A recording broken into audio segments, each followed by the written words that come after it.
স্বাগত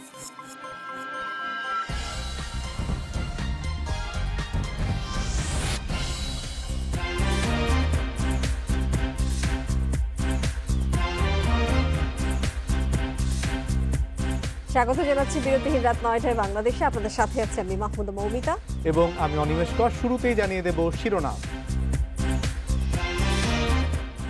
খালেদাকে স্থায়ী মুক্তি দিতে পারে না সরকার, দাবি দুদক আইনজীবীর।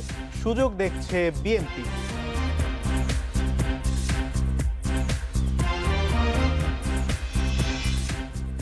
চন্দ্রিমা উদ্যানে বিএনপির সংঘর্ষে জামায়াত, যোগ দেখছে ডিবি। আন্দোলনের ইস্যু খোঁজা লক্ষ্য।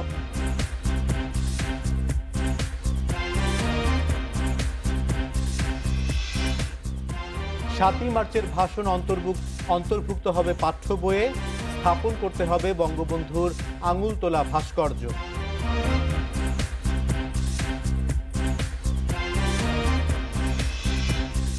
জাপানি মায়ের আপত্তিকর ভিডিও সরাতে হবে। ২ মেয়ের সঙ্গে বাবা মায়ের থাকার সময় নির্ধারণ।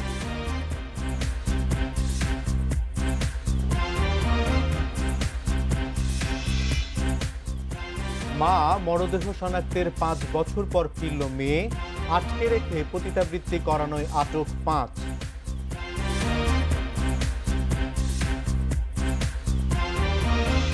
শুনছিলেন শিরোনাম, এবার বিস্তারিত। ফৌজদারি কার্যবিধি অনুযায়ী খালেদা জিয়ার স্থায়ী মুক্তি সরকার দিতে পারে না বলে মন্তব্য করেছেন দুদকের আইনজীবী খুরশিদ আলম খান। তবে খালেদা জিয়ার আইনজীবী জয়নুল আবেদিন বলছেন, ৪০১ ধারায় আইন সরকারকে সেই সুযোগ দিয়েছে। দুর্নীতির মামলায় ২০১৮ সালের ৮ ফেব্রুয়ারি কারাগারে যান বিএনপি চেয়ারপারসন খালেদা জিয়া। টানা ২ বছর কারাবাসের পর পরিবারের আবেদনের প্রেক্ষিতে মানবিক বিবেচনায় গত বছরের ২৪ মার্চ ৬ মাসের জন্য সাজা স্থগিত করে সরকার। এরপর আরও ২ দফা বাড়ানো হয় সাজা স্থগিতের মেয়াদ, যার সময় শেষ হচ্ছে আগামী ১৫ সেপ্টেম্বর। এরই মধ্যে স্বরাষ্ট্র মন্ত্রণালয়ে খালেদা জিয়ার সাজা মওকুফ চেয়ে আবেদন করে তার পরিবার। মঙ্গলবার আইনমন্ত্রী জানান, খালেদা জিয়ার আবেদনে মতামত দিয়ে স্বরাষ্ট্র মন্ত্রণালয়ে পাঠানো হয়েছে। সরকার এ বিষয়ে সিদ্ধান্ত দেবেন। দুদকের আইনজীবী খুরশিদ আলম জানিয়েছেন, মামলা বিচারাধীন থাকায় সরকারের বিএনপি চেয়ারপারসনকে স্থায়ী মুক্তি দেওয়ার সুযোগ নেই। রাষ্ট্রপতির কাছে যদি আবেদন করা হয়, রাষ্ট্রপতি যদি সেটা বিবেচনা করে তাকে যদি একদম বেকসুর খালাস করে দেয় বা তাকে যদি টোটালি মাফ করে দেয়, সেটা একমাত্র পারে সাংবিধানিক অধিকারে রাষ্ট্রপতি। সরকারের এখানে কোনো ক্ষমতাই নেই। আমি তো মনে করি সরকার এই ধরনের প্রার্থনা নেওয়াই উচিত না। তবে খালেদা জিয়ার আইনজীবীর দাবি, সরকার চাইলে যে কোনো সময় মুক্তি দিতে পারেন খালেদা জিয়াকে। বেগম খালেদা জিয়া অত্যন্ত অসুস্থ এবং সেই কারণে পরিবারের পক্ষ থেকে অতি সম্প্রতি যে আবেদনটি করেছে সেই আবেদনটি সরকারের বিবেচনা করতে কোনো বাধা নাই। এই ক্ষমতাটি সরকারকে আইন দিয়েছে। মুক্তি পেলে উন্নত চিকিৎসার জন্য খালেদা জিয়া বিদেশ যাবেন বলেও জানান তার আইনজীবীরা। মাহমুদ শরীফ, ইন্ডিপেন্ডেন্ট নিউজ, ঢাকা। চন্দ্রিমা উদ্যানে পুলিশের সঙ্গে বিএনপির সংঘর্ষে জামায়াতের যোগসূত্র দেখছে গোয়েন্দা পুলিশ। লক্ষ্য আন্দোলনের ইস্যু খোঁজা। করোনা পরিস্থিতির উন্নতি হলে বড় নাশকতায় দেশ অস্থিতিশীল করার পরিকল্পনা ছিল তাদের। সে কারণে গ্রেপ্তার করা হয়েছে জামায়াত নেতা পরওয়ার সহ ৯ জনকে। এখন রিমান্ডে জিজ্ঞাসাবাদে পুরো পরিকল্পনা জানার চেষ্টা করবেন গোয়েন্দারা। ১৭ আগস্ট চন্দ্রিমা উদ্যানে পুলিশের সঙ্গে দফায় দফায় সংঘর্ষে জড়ায় বিএনপি নেতাকর্মীরা। সড়কে ভাঙচুর করা হয় সরকারি গাড়ি। গ্রেপ্তার হওয়াদের রিমান্ডে জিজ্ঞাসাবাদের পর পুলিশ জানিয়েছিল, আন্দোলনের ইস্যু খুঁজতেই এ ঘটনা ঘটিয়েছে বিএনপি। এর ২০ দিনের মাথায় বসুন্ধরা আবাসিক এলাকা থেকে গ্রেপ্তার করা হয় জামায়াতের সেক্রেটারি জেনারেল মিয়া গোলাম পরওয়ার সহ ৯ জনকে।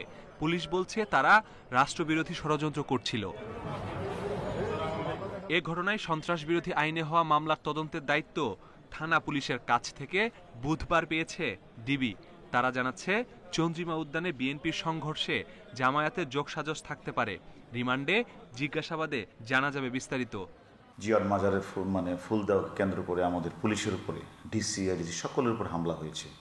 ওই সংক্রান্ত কিছু মামলায় কিন্তু আমরা গ্রেপ্তার করেছি কয়েকজনকে। তারা স্বীকারও করেছে তারা যে পুলিশের গাড়ি ভাঙচুর করেছে, তারা যে হামলা চালিয়েছে এটার সাথে এদের কোনো সম্পর্ক আছে কিনা জামাত শিবিরের সঙ্গে, সেটাও আমরা খতিয়ে দেখছি। তারাও কেন আবার হঠাৎ করে এই করোনাকালীন শেষ হতে না হতেই তারা আবার গোপন ষড়যন্ত্র শুরু করলেন কিনা। গোয়েন্দারা বলছে করোনার মধ্যে রাষ্ট্রবিরোধী ষড়যন্ত্রে আছে জামায়াত। সামাজিক যোগাযোগ মাধ্যমে ছড়ানো হচ্ছে গুজব। করোনা পরিস্থিতির উন্নতি হলে বড় ধরনের নাশকতার মাধ্যমে দেশ অস্থিতিশীল করার পরিকল্পনা ছিল তাদের। তারা এই করোনাকালীন সময়েও কিন্তু করোনা সংকট তৈরি করার জন্য, যাতে করোনা টিকা নিয়ে বিভ্রান্তি ছড়ার জন্য তারা কিন্তু ফেসবুক, টুইটার বিভিন্ন জায়গায় কিন্তু তারা বিভিন্ন ধরনের তথ্য তারা দিচ্ছে। এইগুলো আমরা তদন্তে আনছি। পাশাপাশি আমরা যদি স্কুল কলেজ খুলতেছে, এখন যদি তারা আবার নতুন করে কোনো ষড়যন্ত্র করা যায় কিনা সেভাবে তারা চিন্তা ভাবনা করছে। সব কিছু মিলিয়ে আসলে আমরা 4 দিনের রিমান্ড আসছে, রিমান্ডে আমরা প্রত্যেকটা জিনিসই খতিয়ে আনবো। জামায়াতের এমন গোপন বৈঠক ঠেকাতে নজরদারি বাড়িয়েছে গোয়েন্দা police. Masudur Rahman, independent news, Dhaka. Awami League রাজনৈতিকভাবে দেউলিয়া হয়ে এখন আমলাতন্ত্রের উপর ভর করে দেশ চালাচ্ছে বলে মন্তব্য করেছেন বিএনপি মহাসচিব মির্জা ফখরুল ইসলাম আলমগীর। এদিকে আওয়ামী লীগ সাধারণ সম্পাদক ওবায়দুল কাদের বলেছেন, কর্মীদের চাঙ্গা রাখতে অন্তঃসার শূন্য নানা মুখরোচক বক্তব্য দিচ্ছে বিএনপি নেতারা। একাদশ সংসদ নির্বাচনে বিজয়ের পর টানা তৃতীয় মেয়াদে দেশ চালাচ্ছে ক্ষমতাসীন আওয়ামী লীগ। ক্ষমতা গ্রহণের পর থেকেই সরকারের নানা সমালোচনা করে আসছে বিএনপি। বুধবার ঠাকুরগাঁওয়ে জেলা বিএনপি আয়োজিত বর্ধিত সভায় দলটির মহাসচিব দাবি করেন, আওয়ামী লীগের এখন আর রাজনৈতিক কোনো দৃষ্টিভঙ্গি নেই। ক্ষমতায় টিকে থাকতে তারা আমলাতন্ত্রকে ব্যবহার করছে। প্রকৃতপক্ষে এই আমলাতন্ত্র আমরা লীগ হয়ে গেছে। সমস্ত সরকারি যন্ত্রগুলো, নির্বাচন কমিশন, সবগুলোকে তারা তাদের দলীয় দৃষ্টিকোণ থেকে তারা নিয়ন্ত্রণ করেছে। আওয়ামী লীগ সাধারণ সম্পাদক বলছেন, বিএনপি নেতারা সারা দেশে সংকট দেখতে পান, কিন্তু তারা নিজেদের রাজনীতিতে কোনো সংকট দেখতে পায় না। বুধবার নিজ বাসভবন থেকে গণমাধ্যমে পাঠানো ভিডিও বার্তায় ওবায়দুল কাদের বলেন, বিএনপি তাবেদারি করা একটি দল, যারা নিজেরাই নিজেদের গঠনতন্ত্র মানে না। হাতের তালু দিয়ে কি আকাশ দেখা যায়? তারা খণ্ডিত দৃষ্টি দিয়ে দেখছে সবকিছু। তারা নিজেদের ব্যর্থতা আড়াল করতে, কর্মীদের চাঙ্গা রাখতে নানান মুখরোচক বক্তব্য দেন, যা অন্তঃসার শূন্য। এসব বক্তব্য কর্মী সমর্থকদের হতাশা আরও বাড়িয়ে দিচ্ছে জনপ্রত্যাশা থেকে তাদের দূরত্ব। বিএনপি জনগণের সমর্থন তোয়াক্কা না করে অগণতান্ত্রিক পথে ক্ষমতায় আসতে চায় বলেও মন্তব্য করেন ওবায়দুল কাদের। গণতান্ত্রিক পথে ক্ষমতা যাওয়ার অলিগলি খোঁজে। মাহমুদ শরীফ, ইন্ডিপেন্ডেন্ট নিউজ, ঢাকা। ভোগান্তি কমাতে ভূমি ব্যবস্থাপনা ডিজিটালাইজ করা হয়েছে। কর দিতে এখন আর ভূমি অফিসে যেতে হয় না বলে জানিয়েছেন প্রধানমন্ত্রী শেখ হাসিনা। সকালে গণভবন থেকে ভিডিও কনফারেন্সের মাধ্যমে ভূমি মন্ত্রণালয়ে আয়োজিত অনুষ্ঠানে এই কথা জানিয়েছেন তিনি। এ সময় প্রধানমন্ত্রী ৭৫-এর পর ভূমি মন্ত্রণালয় উন্নয়নে কোনো কাজ হয়নি, কেন কাজ হয়নি তা নিয়েও প্রশ্ন তোলেন। ভূমি ভবন, উপজেলা ও ইউনিয়ন ভূমি অফিস ভবন, অনলাইন ভূমি উন্নয়ন কর পরিশোধ কার্যক্রম এবং ভূমি তথ্য ব্যাংকের উদ্বোধন করেছেন প্রধানমন্ত্রী শেখ হাসিনা। বুধবার সকালে গণভবন থেকে ভিডিও কনফারেন্সের মাধ্যমে এ সেবার উদ্বোধন করেন তিনি। শুভ উদ্বোধন ঘোষণা করছি। অনুষ্ঠানে প্রধানমন্ত্রী বলেন, অধিকার নিশ্চিতে বঙ্গবন্ধু ভূমি আইন প্রণয়ন করেন। ৭৫-এর পর এ সংক্রান্ত কাজ বন্ধ হয়ে যায়। ভূমি অফিসের যে জীর্ণ দশা, সেই জীর্ণ দশাটা আমি জানি না কেন আমাদের আগে তো অনেকেই ক্ষমতা এসেছে, কেন এ ব্যাপারে কোনো সংস্কার করা হয়নি সেটাই বড় প্রশ্ন। আমি বলবো দায়িত্ববোধ নেই, দেশের জন্য নেই। ক্ষমতা আর ক্ষমতা থেকে টাকা বানানো, জঙ্গিবাদ, সন্ত্রাস, দুর্নীতি, এটাই তাদের কাজ এবং সেটাই তারা করেছে। পরে প্রধানমন্ত্রী বলেন, ৯৬-এর পর দেশের উন্নয়নে আবার কাজ শুরু হয়। ২০০৯ সালে সরকার গঠনের পর সরকারি ব্যবস্থাপনা ডিজিটালাইজ করা হয়, সহজ করা হয় ভূমি সংক্রান্ত সেবা, কর দেয়া সহ সব ধরনের সেবা পাওয়ার ব্যবস্থা করা হয় অনলাইনে।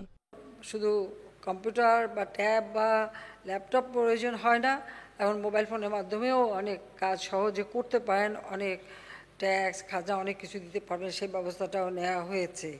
কাজে আমরা শুধু মুখেই বলিনি, আমরা কাজেও সেটা বাস্তবায়ন করেছি। কাজে যে কোনো একজন ভূমি মালিককে ভূমি উন্নয়ন কর প্রদানের জন্য আবশ্যিকভাবে ভূমি অফিস পর্যন্ত যাওয়ার প্রয়োজন হয় না। ডিজিটালাইজ পদ্ধতিতে তিনি কর পরিশোধ করতে পারেন, তিনি দেশে বিদেশে যেখানেই থাকেন সেখান থেকেই সেটা করতে পারবেন।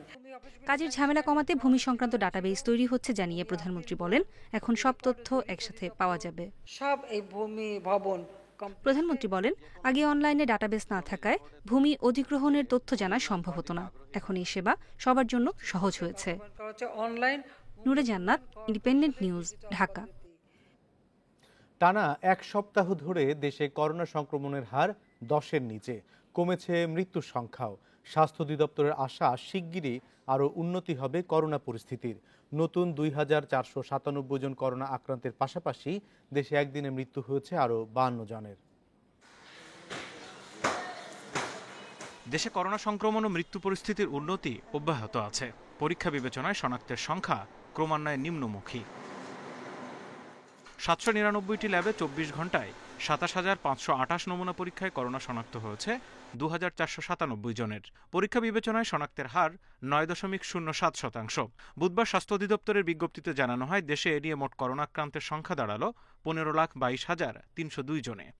মারা গেছে আরও 52 জন, এর মধ্যে পুরুষ 20 এবং নারী 32 জন। এ নিয়ে মোট প্রাণহানি হল 26,736 জনের। বিগত 7 দিনে সামগ্রিকভাবে আমরা যদি চিন্তা করি, তাহলে সপ্তাহের এই শেষের দিকটাতে এসে সংক্রমণের বিপরীতে শতকরা হিসেবে শনাক্তের হারটি 10% নিচেই আছে অব্যাহতভাবে পরপর 7 দিন, এবং এই ধারাটি অব্যাহত থাকুক, তাহলে আমরা খানিকটা স্বস্তিতে থাকতে পারি। গত 30 দিনের সংক্রমণের যে চিত্রটি, সেটি এই মুহূর্তে নিম্নমুখী আছে। এই নিম্নমুখী এই গ্রাফটিকে ধরে রাখার জন্য আমাদের সকলকে আরো বেশি সচেতনতার পরিচয় দিতে হবে। সুস্থ হয়েছেন আরও 3,840 জন।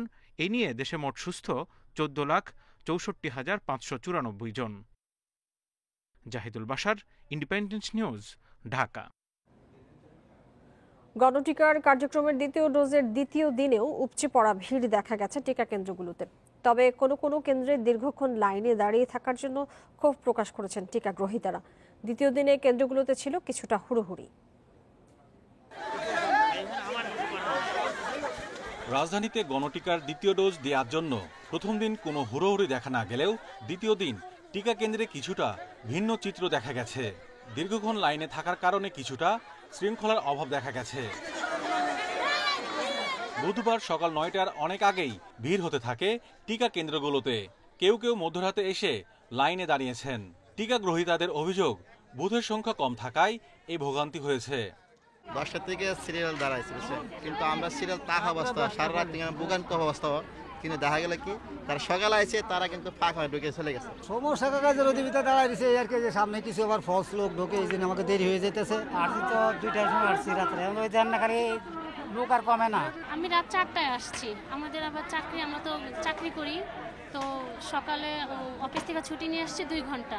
তো এখন তো ভ্যাকসিন দিতে পারি নাই, তো কখন যে দিতে পারবো তাও জানি না। 9 ও 10 আগস্ট প্রথম ডোজ নেওয়া ব্যক্তিরা বুধবার দ্বিতীয় ডোজ নেন। প্রথম ডোজের ক্ষেত্রে প্রত্যেক কেন্দ্রে 350 জনকে টিকা দেয়া হয়। তবে 6 দিনের কর্মসূচি 3 দিনে কমিয়ে আনায় প্রতিটি কেন্দ্রে 700 জনকে টিকা দেয়া হবে। দ্বিতীয় ডোজ পেয়ে অনেকে সন্তুষ্টি প্রকাশ করেন। আমাদের কাছে খুব ভালোই লাগছে, যাতে আমরা এটা টিকাটা পাই, খুব খুশি হলাম, যাতে আমাদের নিজের শরীরের জন্য অনেক মঙ্গল। এসএমএসের মাধ্যমে এই করছি, অবশ্য তারা টিকাটা পাইতে অনেক লেট হচ্ছে, হয়তো কেউ পাচ্ছে না, কিন্তু আমাদের কাছে টাইম মতো আমরা টিকাটা পাইছি। অনলাইন সিস্টেমটা তো অনেকে, আমরা যেমন অনেক কিছুই বুঝি না, তারপর যখন শুনছি যে টিকা দিতেছে, গণটিকা দিতেছে, আমরা আসছি, এই যে প্রথম টিকা দিছি, দ্বিতীয় ডোজ দিছি, আসলে খুব ভালো লাগতেছে। রাজধানীতে 11 ও 12 আগস্ট প্রথম ডোজ গ্রহণকারীদের বৃহস্পতিবার দ্বিতীয় ডোজ দেয়া হবে। Mahmudul Hasan, independent news, Dhaka. বঙ্গবন্ধু শেখ মুজিবুর রহমানের 7ই মার্চের ঐতিহাসিক ভাষণ মাধ্যমিক, উচ্চ মাধ্যমিক ও বিশ্ববিদ্যালয়ের পাঠ্যপুস্তকে অন্তর্ভুক্ত করার নির্দেশ দিয়েছে হাইকোর্ট। পাশাপাশি সোহরাওয়ার্দী উদ্যানের যে জায়গায় ভাষণ দিয়েছেন সেখানে বঙ্গবন্ধুর আবক্ষ ভাস্কর্য ও সেই মঞ্চ পুনঃস্থাপন করতে হবে। বিচারপতি FRM নাজমুল হাসান ও বিচারপতি শাহেদ নুরুদ্দিনের বেঞ্চ এক রায়ে এই আদেশ দেন।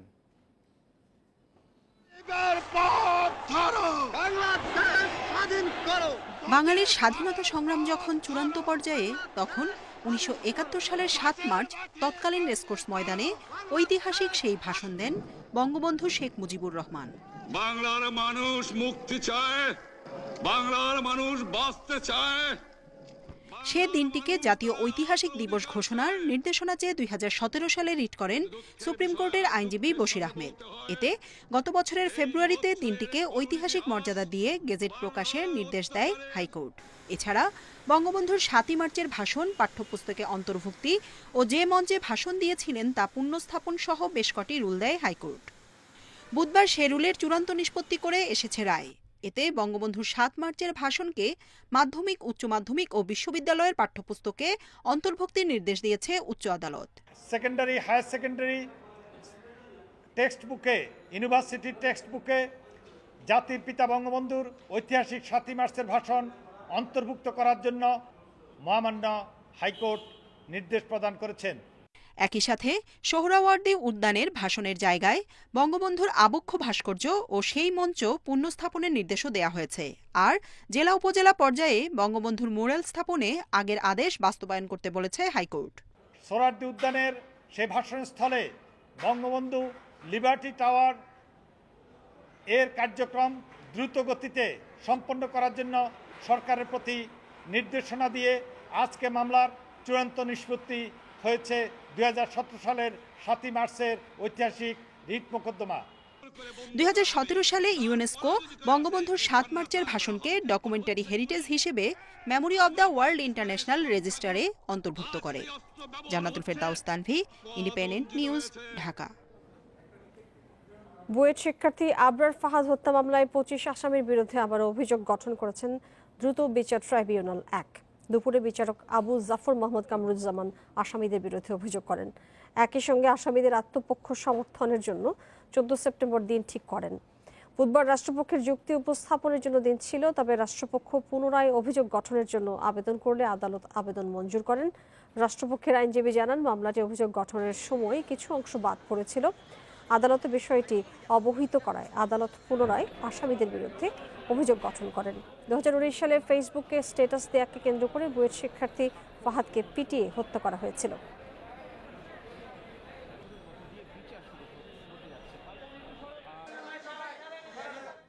আসামি পক্ষের আইনজীবীরা সময় ক্ষেপণ করতে আদালতে বিভ্রান্তিমূলক বক্তব্য রাখছেন, এমন মন্তব্য করেছেন মেজর সিনহা হত্যা মামলার রাষ্ট্রপক্ষের আইনজীবী ফরিদুল আলম। আর আসামি পক্ষের আইনজীবী রানা দাশগুপ্তের অভিযোগ, সাক্ষীদের অনেকেই প্রকৃত ঘটনা না দেখে মিথ্যা সাক্ষ্য দিচ্ছেন। কক্সবাজারে এই মামলায় দ্বিতীয় দফা সাক্ষ্য গ্রহণ শেষে তারা এসব বলেন। এদিকে মামলার পরবর্তী সাক্ষ্য গ্রহণের দিন নির্ধারণ করা হয়েছে আগামী 20, 21 ও 22 সেপ্টেম্বর। এর আগে দুপুরে কক্সবাজার জেলা জজ মোহাম্মদ ইসমাইলের আদালতে সাক্ষ্য দেন 6 নম্বর সাক্ষী হাফেজ মৌলানা শহীদুল ইসলাম। দ্বিতীয় দফায় এর আগে প্রত্যক্ষদর্শী হিসেবে মোহাম্মদ আমিন, মোহাম্মদ আলী ও কামাল হোসেনের সাক্ষ্য নেওয়া হয়। আসামিদের উপস্থিতিতে সাক্ষ্য গ্রহণ শেষে সাক্ষীদের জেরা করেন আসামি পক্ষের আইনজীবীরাও। এ মামলার সাক্ষী 83 জন। এর আগে গত 23 আগস্ট থেকে 25 আগস্ট পর্যন্ত মামলার বাদী মেজর সিনহার বোন শারমিন শাহরিয়ার ফেরদৌস ও সিনহার সাবেক সহকর্মী শাহিদুল ইসলাম সিফাতের বক্তব্য গ্রহণ করা হয়।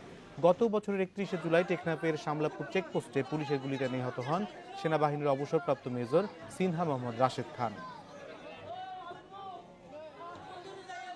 উপজীবনী সাক্ষী গ্রহণ, জবানবন্দি জেরা সমাপ্ত হয়েছে।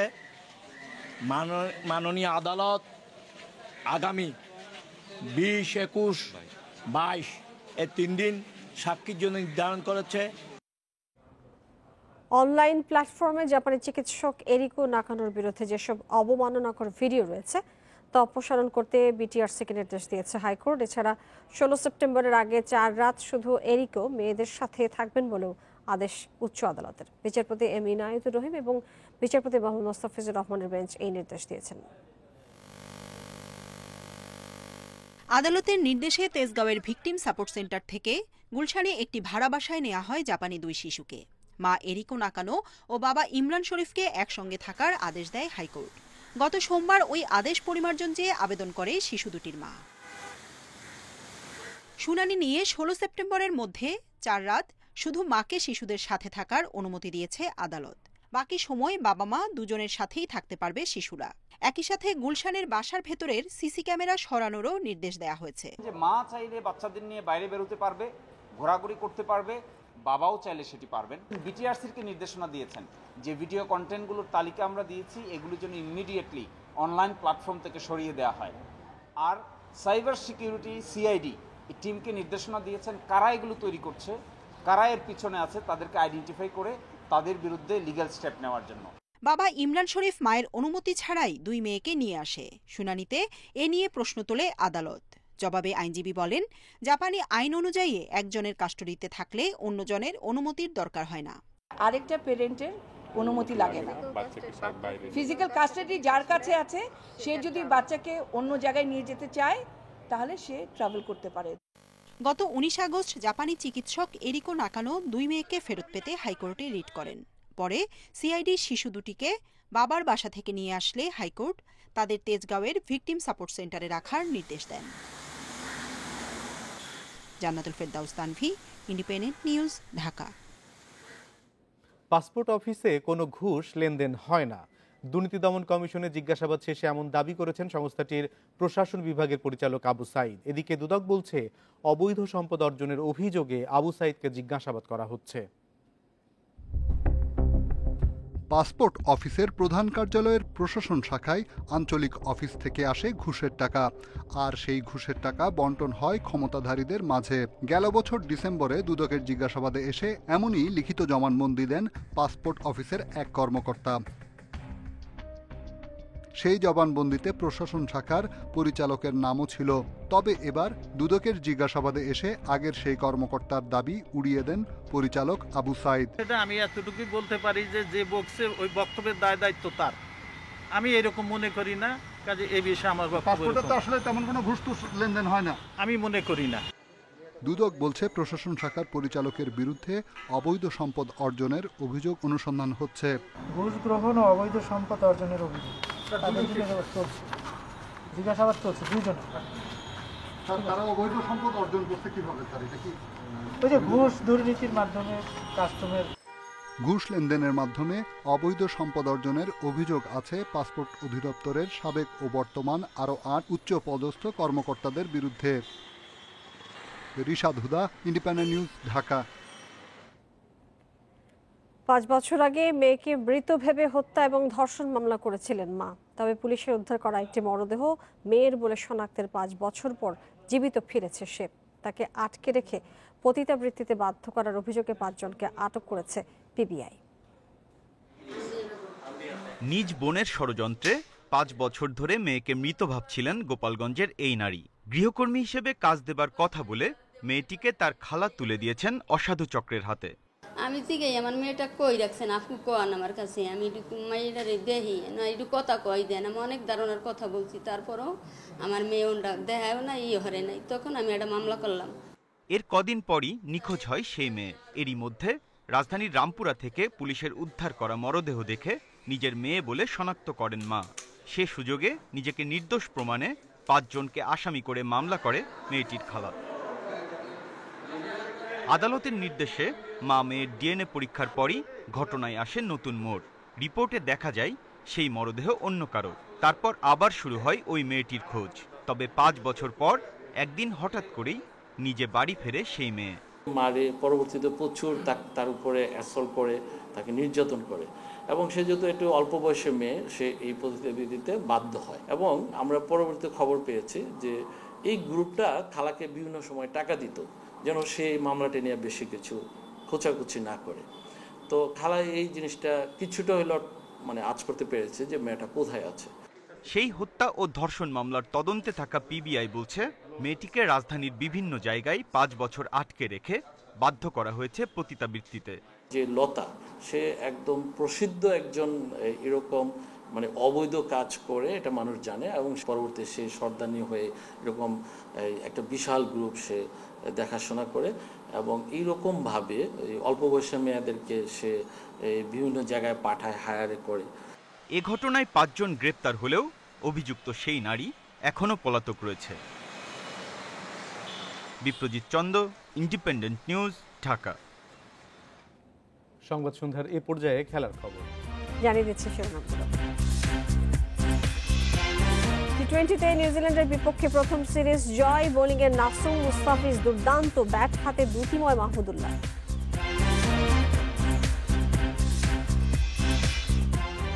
সাফ চ্যাম্পিয়নশিপের চোখ কিরগিজস্তান সফরে ব্যর্থতার মাঝেও প্রাপ্তি খুঁজছে বাংলাদেশ।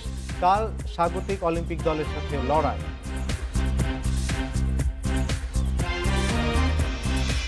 নিউজিল্যান্ডের বিপক্ষে প্রথমবার টি-20 সিরিজ জিতল বাংলাদেশ। চতুর্থ ম্যাচে টাইগারদের জয় 6 উইকেটে। নাসুম মুস্তাফিজের দুর্দান্ত বোলিংয়ে কিউইরা গুটিয়ে যায় 93 রানে। জবাবে দ্রুত 3 উইকেট হারালেও অধিনায়ক মাহমুদুল্লাহ দৃঢ়তায় 5 বল আগে লক্ষ্যে পৌঁছায় স্বাগতিকেরা। ম্যাচ সেরা হয়েছেন নাসুম।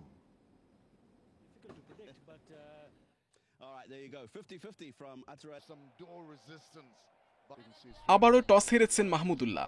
চতুর্থ ম্যাচে এসেও কম্বিনেশন ভাঙেনি বাংলাদেশ। সিরিজ নিশ্চিতের মিশনে স্পিনাররা পেয়েছে পছন্দসই উইকেট। নাসুমের বৈচিত্র্যে দিশেহারা কিউইদের 2 ওপেনার। প্রাচীন রবীন্দ্র আরও একবার শূন্যতে আউট।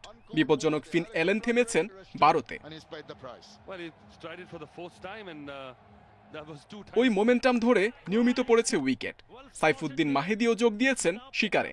টম লেথামের 21 কিছুটা চাপ কমিয়েছে অতিথিদের, কিন্তু অধিনায়কের বিদায়ে 100-র নিচে আটকে যাবার শঙ্কা বেড়েছে। 2 মেইডেনে মাত্র 10 রান খরচায় নাসুমের অ্যাকাউন্টে 4 উইকেট। ক্যারিয়ার সেরা বোলিংয়ে প্রতিপক্ষকে কাঁপন ধরিয়েছেন এই বাঁহাতি। বাকি সময় মুস্তাফিজময়। কাটার স্লোয়ারে সবার ঘাম ছুটিয়েছেন। ফিল্ডারদের সমর্থনও পেয়েছেন এদিন। নিজেও নিয়েছেন দারুণ ক্যাচ। ফিজের পাশেও 4 উইকেট। উইলিয়াংয়ের 46 রানে কিউইদের বোর্ডে উঠেছে 93। আবারও উইকেট শূন্য সাকিব। গত ম্যাচে 76-এ অল আউট হয়েছিল বাংলাদেশ। এদিন 32 রানে 3 উইকেট হারিয়ে ভয় ধরে স্বাগতিক শিবিরে। অ্যাপ্রোচে বদলের বার্তা দিয়ে লিটন হেঁটেছেন আগের মতো। সাকিব মুশফিকও তাড়াহুড়ো করে বিপদ বাড়িয়েছেন। নাইমকে নিয়ে চাপ সামলে দলকে এগিয়ে নেন মাহমুদুল্লাহ। ছোট পার্টনারশিপই তখন মহামূল্যবান মনে হয়েছে। অপ্রয়োজনীয় ডাবলস নিতে গিয়ে রান আউটে কাটা নাইম, তবে তার 29 রান যেন 50-র থেকেও বড়। বলের সাথে রান প্রায় সমানতালি ছিল। লেথামের ভুলে জীবন পেয়েছেন মাহমুদুল্লাহ। নিউজিল্যান্ডও হারিয়েছে ম্যাচে ফেরার সুযোগ। আফিফকে সঙ্গী করে ম্যাচ জিতিয়ে মাঠ ছেড়েছেন মাহমুদুল্লাহ। অধিনায়ক অপরাজিত থাকেন 43 রানে। প্রথমবার নিউজিল্যান্ডের সাথে টি-20 সিরিজ জয়ে ইতিহাস গড়ল বাংলাদেশ। প্রেসিডেন্টস বক্সে তখন বিসিবি কর্তাদের মুখে চওড়া হাসি। সিরিজের শেষ টি-20 শুক্রবার। সেই ম্যাচ জিতলে র্যাঙ্কিংয়ের 5-এ উঠবে team Tigers. Mohammad Nazim, independent news, Dhaka. নিউজিল্যান্ডের বিপক্ষে সিরিজ জয়ে মূল কৃতিত্ব বোলারদের। চতুর্থ ম্যাচে কন্ডিশনের ফায়দা নিয়ে প্রতিপক্ষকে ধসিয়ে দিয়েছেন নাসুম এবং মুস্তাফিজ। দুজনের শিকার 4টি করে উইকেট। দলের এমন অর্জনে অবদান রাখতে পেরে খুশি নাসুম। ম্যাচ শেষে বলেছেন, পরিকল্পনা মতো বোলিং করেই পেয়েছেন সাফল্য।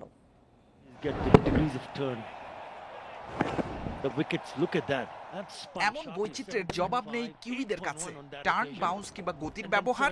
নাসুমকে কি করে ভুলবে প্রতিপক্ষ? রহস্যময় নাসুমেই যে লন্ডভন্ড সব প্রতিরোধ। রবীন্দ্রকে দিয়ে শুরু, একে একে এই বাঁহাতির স্পিন ধাঁধায় আটকেছে অ্যালেন, নিকোলস, গ্র্যান্টহোম। 4 ওভারে 17 ডট, 1 হালি উইকেট শিকারে খরচ মোটে 10 রান। নিঃসন্দেহে ঈর্ষণীয় বোলিং ফিগার। টি-20-তে 2 মেডেন নেয়া দ্বিতীয় বাংলাদেশি নাসুম। আগের কীর্তি ছিল নাজমুল অপুর। সিরিজটা জিতছি আলহামদুলিল্লাহ। আর অনুভূতি বলতে আসলে অনেক খুশি লাগতেছে। আমাকে বলছে যে তুই তোর মতো করে যা, আর আমি ওইটা চেষ্টা করি যাতে রান কম দিয়ে ওভারটা শেষ করে যাওয়া যায়। আসলে উইকেটে টান পাইতেছিলাম, তাই চেষ্টা করছি যে একটা জায়গায় বল করার জন্য। উল্টাপাল্টা কিছু চিন্তা করি নাই। শুরুর বিপর্যয়ে ভূমিকা নাসুমের, শেষটা মুস্তাফিজের আলোয় আলোকিত। দুর্দান্ত রিফ্লেক্সে যে ক্যাচ নিয়েছেন তা এই ম্যাচেরই সেরা মুহূর্ত। ডেথ ওভারে ভয়ঙ্কর বোলিং। স্লোয়ার কাটারের প্রতিপক্ষ আবারও নাজেহাল। সব মিলিয়ে 21 বলে 13টা ডট, অ্যাকাউন্টে 4 উইকেট ফিজের। কঠিন কন্ডিশনে অতিথিদের 100-র নিচে বেঁধে লক্ষ্যটা নাগালে রাখতে তার অবদান মনে রাখার মতো। সাইদ সাদি, ইন্ডিপেন্ডেন্ট নিউজ। নেপালের এভারেস্ট প্রিমিয়ার লিগে খেলতে চান তামিম ইকবাল। এর জন্য বিসিবির কাছে ছাড়পত্রের আবেদন করেছেন তিনি। আসন্ন টি-20 বিশ্বকাপ থেকে আগেই সরে দাঁড়িয়েছেন তামিম। তবে ইপিএল শুরুর আগে ফিট হয়ে উঠবেন বলে আশা টাইগার তারকার। নেপালের ভাইরা হাওয়া গ্ল্যাডিয়েটর্সের হয়ে খেলার কথা তামিমের। বিসিবির অনাপত্তিপত্র পেলেই 24 সেপ্টেম্বর দেশ ছাড়বেন টুর্নামেন্টে অংশ নিতে। 25 সেপ্টেম্বর থেকে 9 অক্টোবর পর্যন্ত চলবে ফ্র্যাঞ্চাইজি ভিত্তিক এই টুর্নামেন্ট। খেলা হবে নেপালের কীর্তিপুরে ত্রিভুবন বিশ্ববিদ্যালয়ের মাঠে।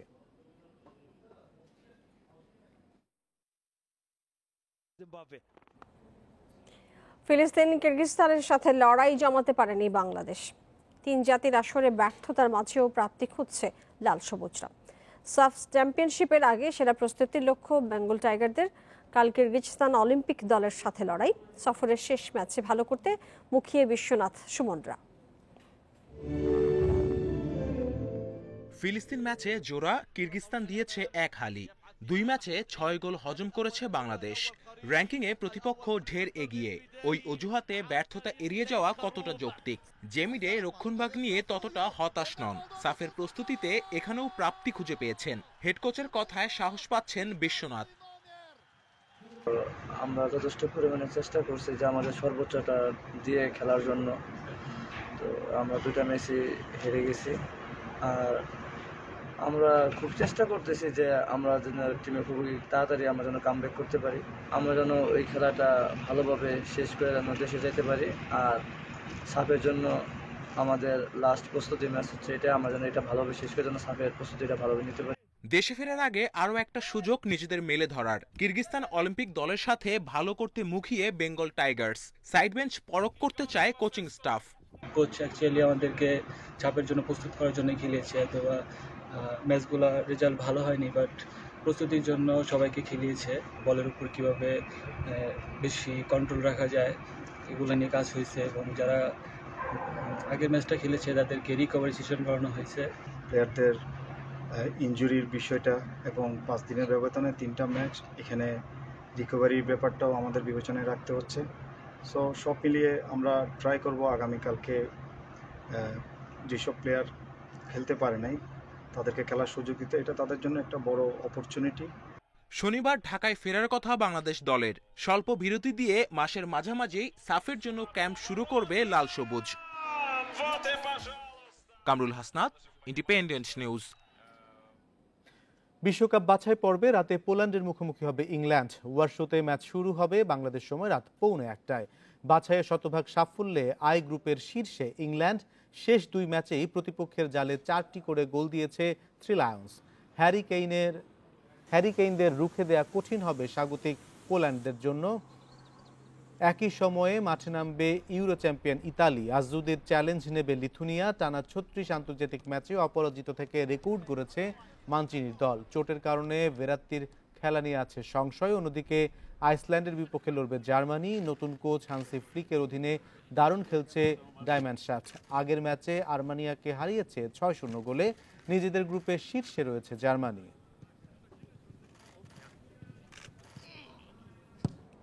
এই ছিল খেলার খবরে। এবারে রয়েছে ভিন্ন প্রসঙ্গ। বিশ্বের কমপক্ষে 30% বন্য প্রজাতির গাছ বিলুপ্তির ঝুঁকিতে রয়েছে।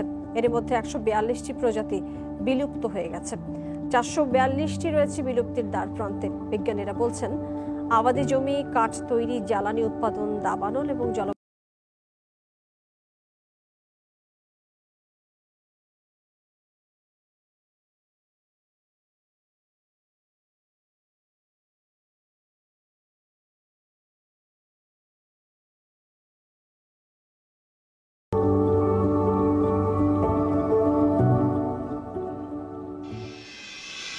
আর এই নিয়ে প্রতিবেদন থাকছে সংবাদের শেষ অংশে।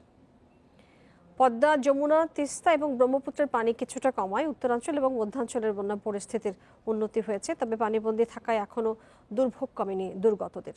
এছাড়া রাস্তাঘাট পানিতে তলিয়ে থাকায় ভোগান্তি আরও বেড়েছে। ফরিদপুরে পদ্মার পানি সামান্য কমলেও এখনো বইছে বিপদসীমার উপরে। কমছে না দুর্গতদের ভোগান্তি। পানিবন্দী এলাকায় গবাদি পশুর খাদ্য সংকট দেখা দিয়েছে। এছাড়া চরাঞ্চল থেকে জেলা শহরে যাওয়ার অন্তত 20টি সড়ক পানিতে তলিয়ে আছে। প্রচুর ভাঙ্গা ভাঙতেছে, গাছ গাছালি দুনিয়ার ভাঙ্গা ভাঙতেছে। তারপরে যে ধান পান যা ইন্টার যা ছিল ভাঙ্গে নদীতে নিয়ে গেছে। পানির সমস্যা, বাচ্চা কাচ্চা নিয়ে বেকাতে আছে। শরীয়তপুরে বন্যার পানি কমলেও নদী তীরের রাস্তাঘাট ও ফসলি জমি এখনো পানির নিচে। দীর্ঘদিন পানিবন্দী থাকা 12,000 মানুষ ত্রাণের অপেক্ষায়।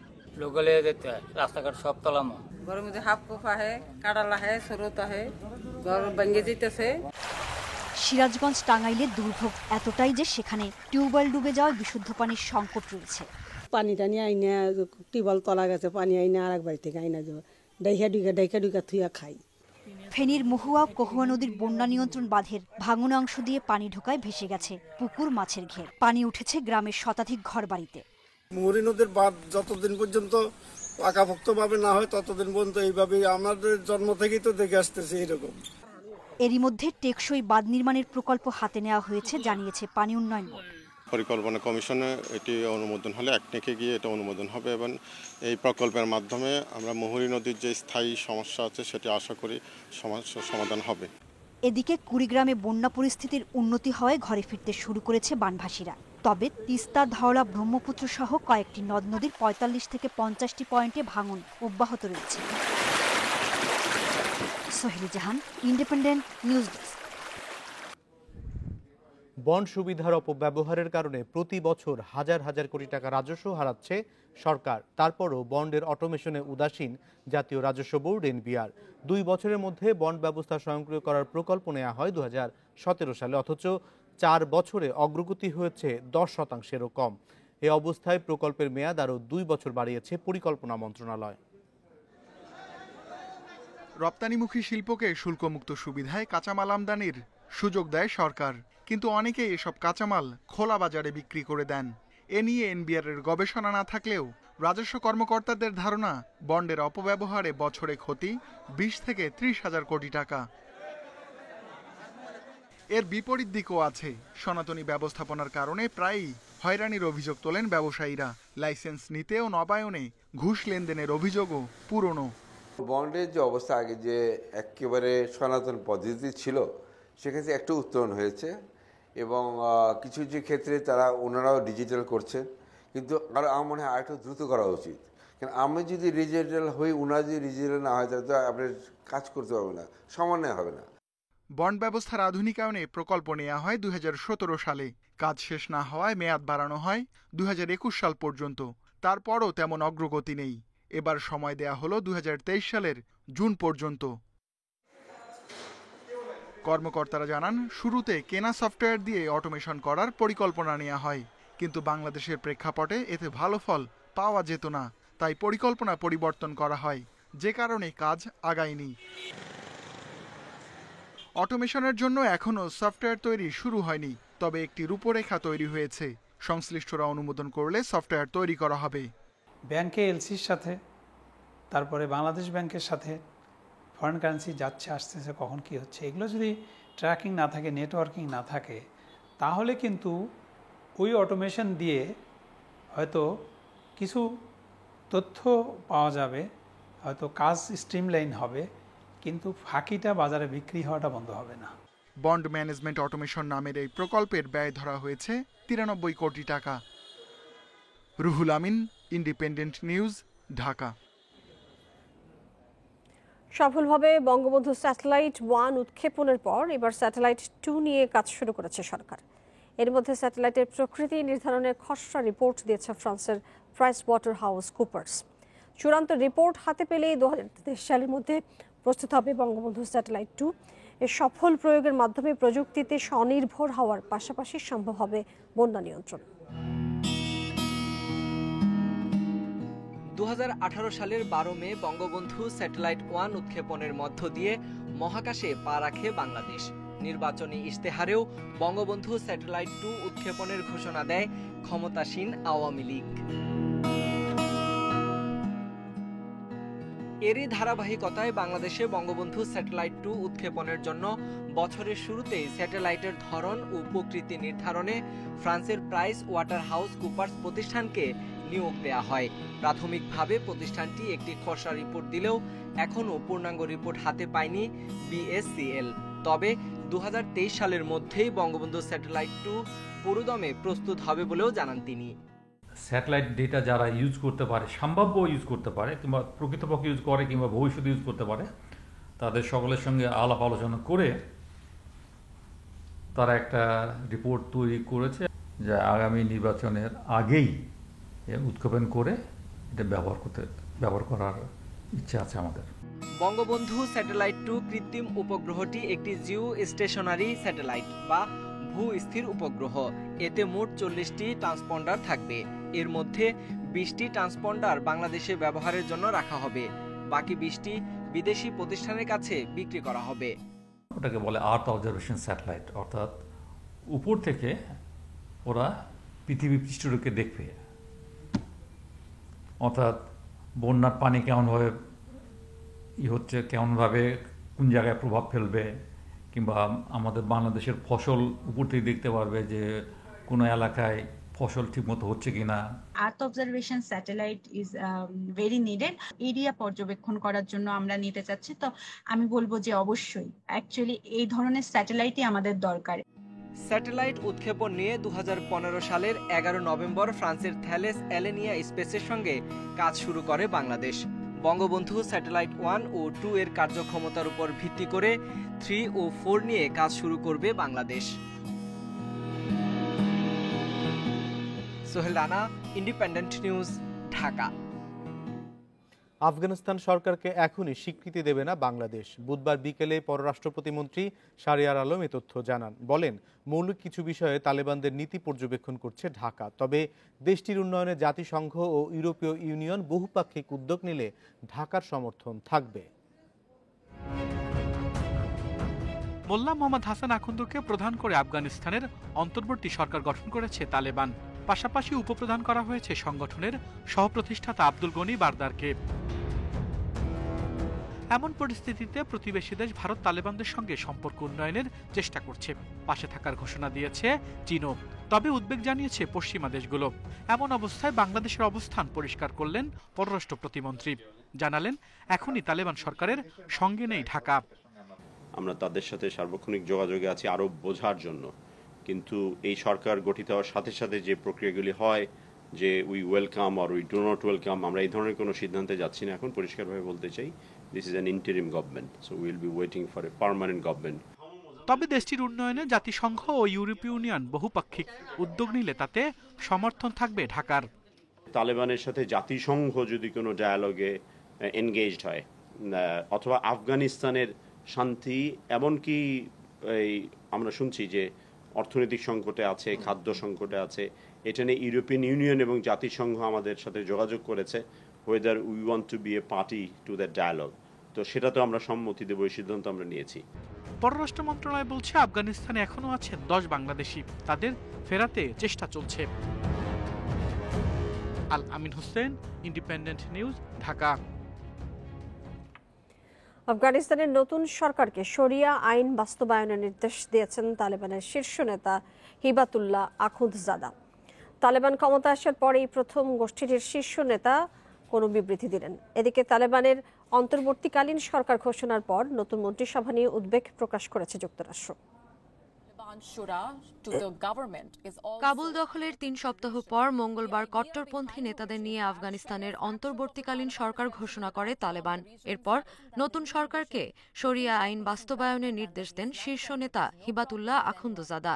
এক বিবৃতিতে দেশের সর্বোচ্চ স্বার্থ, শান্তি, সমৃদ্ধি ও উন্নতি নিশ্চিত করতে দায়িত্বশীলদের প্রতি আহ্বান জানান তিনি। আখুন্দজাদা বলেন, শিক্ষা ব্যবস্থার পর্যবেক্ষণ করে সরকারের দায়িত্ব হবে শরিয়া কাঠামোর মধ্যে থেকে আধুনিক বিজ্ঞান ও ধর্মের উপর ভিত্তি করে একটি স্বাস্থ্যকর এবং নিরাপদ পরিবেশ নিশ্চিত করা। ভবিষ্যতে আফগানিস্তানের সব কর্মকাণ্ড শরিয়া আইন মেনে পরিচালনা করা হবে বলে জানান তিনি। তালেবানের নতুন সরকার দেশটিতে দীর্ঘমেয়াদে শান্তি, অগ্রগতি ও উন্নয়নের জন্য কাজ করে যাবে। এছাড়া আফগানদের দেশ ছাড়া উচিত হবে না বলেও জানান আখুন্দজাদা। সেই সাথে যুদ্ধবিধ্বস্ত দেশ পুনর্গঠনেরও প্রতিশ্রুতি দিয়ে এতে সবাইকে শামিল হওয়ার আহ্বান জানান তিনি। এদিকে তালেবানের অন্তর্বর্তীকালীন সরকার ঘোষণার পর নতুন মন্ত্রিসভা নিয়ে উদ্বেগ প্রকাশ করেছে যুক্তরাষ্ট্র। মন্ত্রিসভায় কোনো নারীর নাম না থাকায় এবং মার্কিন গোয়েন্দা সংস্থা FBI-এর সন্ত্রাসী তালিকাভুক্ত একজনের নাম থাকায় উদ্বেগ জানিয়ে বিবৃতি দিয়েছে পররাষ্ট্র মন্ত্রণালয়।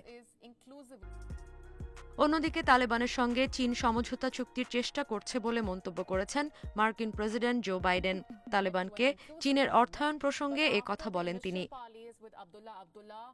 ভারতের রাজধানী দিল্লিতে দেশটির জাতীয় নিরাপত্তা উপদেষ্টা অজিত দোভালের সাথে বৈঠক করেছেন মার্কিন গোয়েন্দা সংস্থা সিআইএর প্রধান উইলিয়াম বার্নস। তালেবান সরকার গঠনের পর এই বৈঠকে নিরাপত্তা ইস্যু প্রাধান্য পেয়েছে বলে জানিয়েছে ভারতীয় সংবাদ মাধ্যম এনডিটিভি।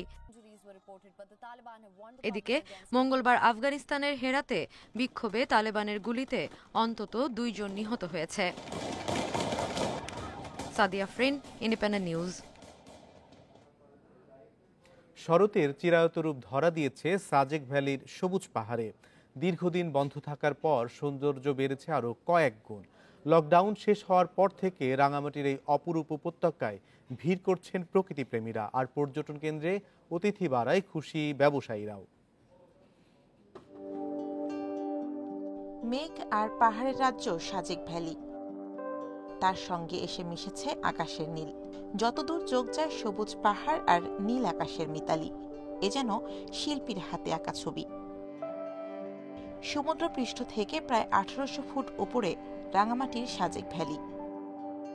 লকডাউনের কারণে টানা 5 মাস বন্ধ থাকায় সাজেকের প্রকৃতি যেন আরো বেশি সজীব হয়ে উঠেছে। করোনার দীর্ঘ স্থবিরতা কাটিয়ে পাহাড়ি এলাকায় পর্যটকদের পদচারণায় ফিরে এসেছে উৎসবের আমেজ। 14-15 জন মিলে একসাথে হইচই করতে করতে, আসলে খোলা আকাশ পাহাড় এটার সাথে তো মানে সবকিছু মিলে একাকার, খুবই সুন্দর। আমি এরকম প্রাকৃতিক সৌন্দর্য বাংলাদেশে দেখি নাই, বাট আমি বাইরে অনেক জায়গায় ঘুরেছি, দেখেছি, কিন্তু সেটার সাথে অনেক মিল। পাহাড়ে পর্যটক বাড়তে থাকায় জমে উঠেছে ব্যবসা, এতে দীর্ঘদিনের ক্ষতি পুষিয়ে নেওয়ার আশা ব্যবসায়ীদের। বিগত 5 মাস বন্ধের কারণে আমরা ব্যবসায়ীরা অনেক লুজারে আছিলাম, যাক এখন মানে খোলার পরে আমরা মানে একটু লাভবানের মুখে। এদিকে সরকারি বিধিনিষেধ মেনে হোটেল রিসোর্টের অর্ধেক রুম খালি রেখে বুকিং চলছে বলে জানিয়েছে হোটেল কর্তৃপক্ষ। আমরা রিসোর্ট মালিকরা একসাথে বসে সিদ্ধান্ত যে স্বাস্থ্যবিধি মেনে রিসোর্ট চালাইতে পারলে চালাবে, না হলে বন্ধ রাখবে। প্রকৃতির সৌন্দর্য দেখতে প্রতিদিন 2000-এর বেশি ভ্রমণ পিপাসু ভিড় করছেন সাজেক ভ্যালিতে। Independent news desk. বিশ্বে বিলুপ্তির পথে প্রতি 3টির মধ্যে 1টি প্রজাতির গাছ। বিশেষজ্ঞরা বলছেন 142টি প্রজাতির গাছ এর মধ্যেই বিলুপ্ত হয়ে গেছে। ঝুঁকিতে রয়েছে প্রায় 17,500 প্রজাতি। আবাদি জমি, কাঠ তৈরি, জ্বালানি উৎপাদন, দাবানল এবং জলবায়ু পরিবর্তন এর অন্যতম কারণ বলছেন তারা। বিশ্বের কমপক্ষে 30% বন্য প্রজাতির গাছ বিলুপ্তির ঝুঁকিতে আছে। এর মধ্যে রয়েছে অতি পরিচিত ওক, ম্যাগনোলিয়া থেকে শুরু করে গ্রীষ্মমণ্ডলীয় কাঠের গাছ। বিশেষজ্ঞরা বলছেন ঝুঁকিতে রয়েছে প্রায় 17,500 প্রজাতির গাছ, যা হুমকিতে থাকা স্তন্যপায়ী, পাখি, উভচর এবং সরীসৃপ প্রজাতির সম্মিলিত সংখ্যার দ্বিগুণ। প্রতিবেদনে বলা হয় এরই মধ্যে 142টি প্রজাতি বিলুপ্ত হয়ে গেছে, 442টি রয়েছে বিলুপ্তির দ্বারপ্রান্তে, যার কয়েকটি প্রজাতির গাছের সংখ্যা 50টিরও কম। বিজ্ঞানীরা বলছেন পৃথিবীতে 60,000 প্রজাতির গাছ রয়েছে। বাস্তুসংস্থানের প্রতিটি প্রজাতির সুনির্দিষ্ট ভূমিকা রয়েছে, তাই দ্রুত পদক্ষেপ না নিলে ভয়াবহ পরিণতির শঙ্কা জানিয়েছেন তারা। 300 বছরে পৃথিবীর মোট বনের 40 ভাগই হ্রাস পেয়েছে। 29টি দেশ তাদের বনের 90 ভাগ হারিয়েছে। গবেষণায় দেখা যায় সবচেয়ে বেশি বন উজাড় হয়েছে চাষাবাদের জন্য। এরপরই কাঠ তৈরি, জ্বালানি উৎপাদন ও খনি, দাবানল ও জলবায়ু পরিবর্তনের কারণে বিশ্বের অর্ধেকের বেশি বন উজাড় হয়েছে। আর এই ছিল বিরতিহীন রাত 9টায় বাংলাদেশে। ইন্ডিপেন্ডেন্ট টেলিভিশনের সব খবর আরও বিস্তারিত জানতে চোখ রাখুন ফেসবুক, ইউটিউব এবং টুইটারে। সাথে থাকার জন্য ধন্যবাদ।